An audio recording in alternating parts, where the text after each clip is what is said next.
Hey everybody, Aaron here. Welcome back to another anime review. Today we look at Fate Apocrypha, episode 15.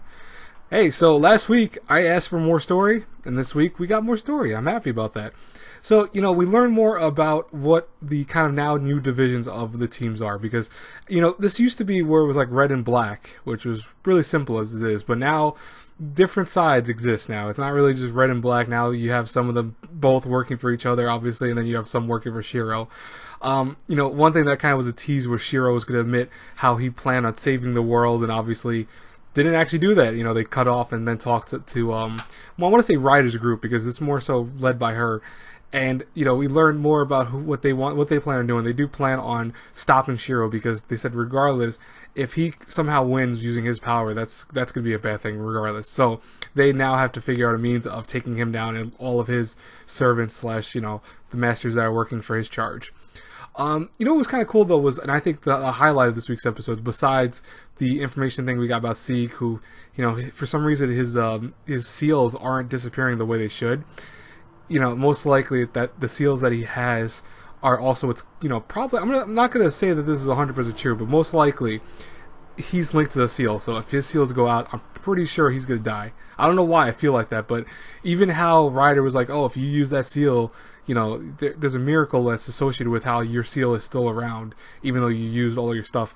She goes, that's a little weird. She knows that there's something more to him that probably has to do with the seals, but I'm going to presume that, he probably perishes if he does use his last seal, which is kind of foreshadowing in a way. I feel like he's going to probably do it at one point and, try to save everyone with it.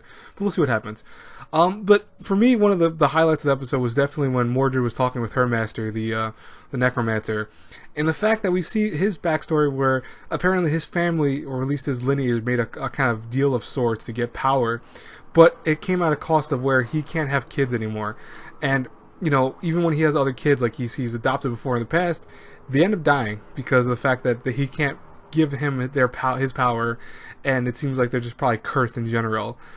So his wish for the Grail is to have kids. He wants kids, and I think that's actually kind of nice. I'm surprised that that's his wish of all things. Like you see his character, you don't think that's going to be his wish. And I think Mordred was also kind of surprised by that too, but she actually felt it that she saw that what he planned on doing was, he's going to work with this group, but no matter what, his wish is still first and foremost. So at one point he's planning to steal the Grail for himself. So even if they get to the Grail somehow, he's going to take it for his own use, obviously.